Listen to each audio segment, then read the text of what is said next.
terdampar, tergerak bergerak, terus menggerakkan transformasi pendidikan berkarakter.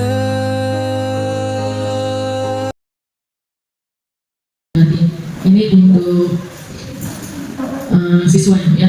Pernah saya menegur.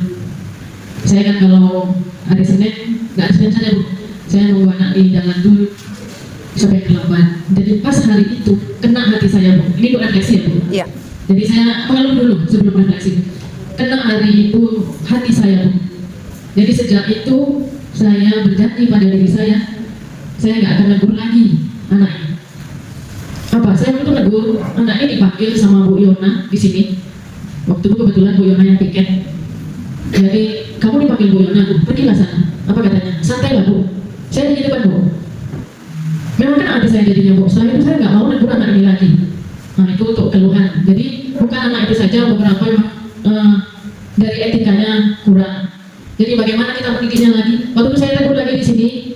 Dia mau tanda tangan mendapat PIP kan, mengantarkan bahan di sini. Saya tegur lagi.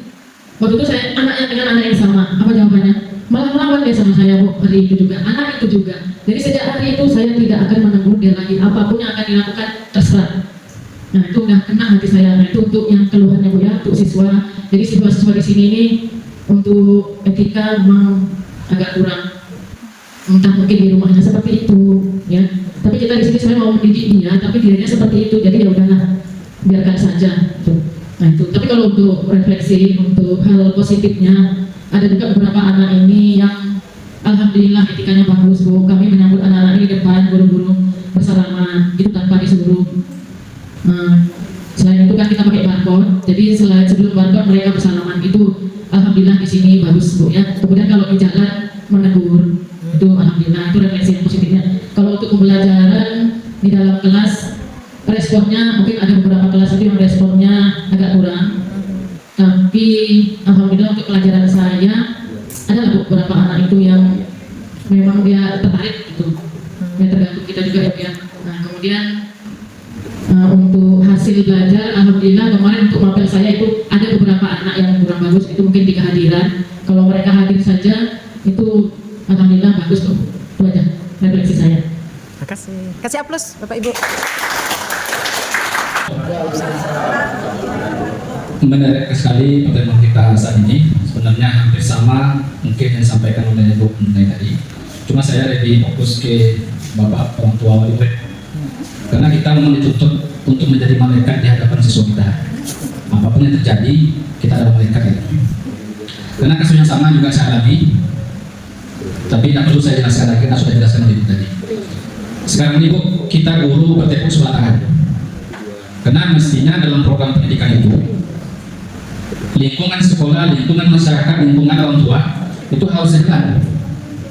Kalau sekarang ini sejauh yang saya rasakan analisa saya itu bertepuk sebelah tangan. Karena di sebagian besar di keluarga itu sangat minim sekali untuk memberikan semangat, apalagi nanti adab di rumah tangga. Mungkin kita di sekolah ini kalau maksimal mungkin tak sampai ke situ, tapi adab itu pernah kita ajarkan ke siswa kita ya. Ternyata adab yang sedikit yang kita ajarkan di sekolah itu tidak mereka temukan di rumah tangga. Ada beberapa kasus kemarin itu bersama Pak Wakil Kesiswaan curhat sama saya. Nah, surat itu saya balas, mak itulah tugas kita Pak. Kita dituntut untuk menjadi seorang malaikat. Tapi dia dia mungkin terlalu sudah terbentur kan, tidak ada lagi tempat apanya.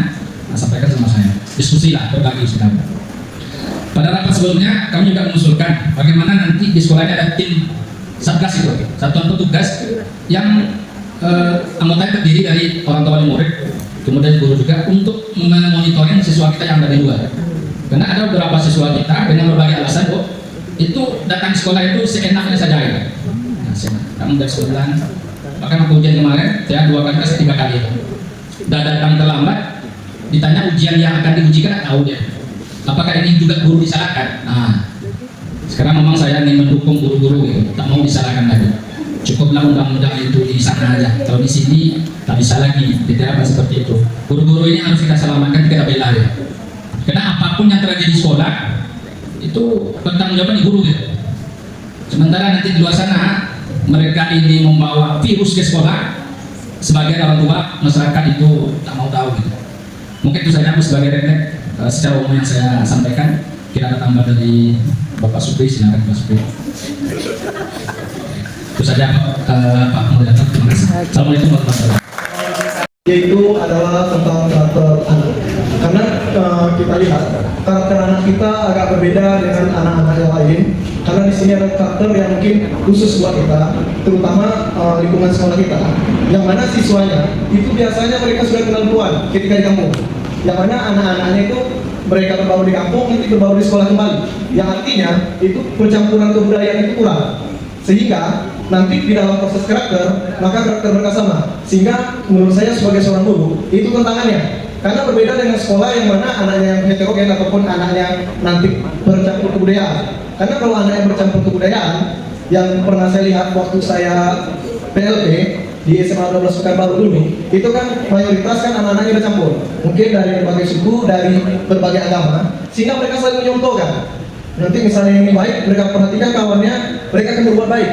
Tetapi kalau ini, kita sulit untuk membandingkan kebudayaan tadi, yang mana mereka yang akhirnya memiliki karakter yang kata Mu'tazi atau menurut tadi acu tidak acu, sehingga ketika guru menyampaikan mereka sering menantik atau dianggap sepele. Sebetulnya inilah tantangan utama yang dihadapi oleh guru, itu karakter anak.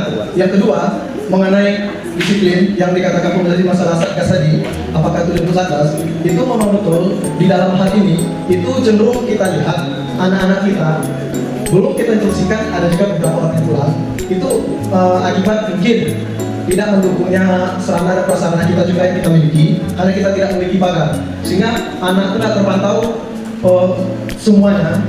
Mana yang terpantau nanti oleh bapak ibu gurunya pasti disuruh masuk ke dalam. Makanya di sini kan itu peran orang tua, karena mungkin guru lagi ngajar di kelas, guru lagi di ruangan di sekolah, kalau ada peran orang tua nanti lihat anak baru disuruhnya ke sekolah, sehingga inilah kemitraan yang lebih bagus.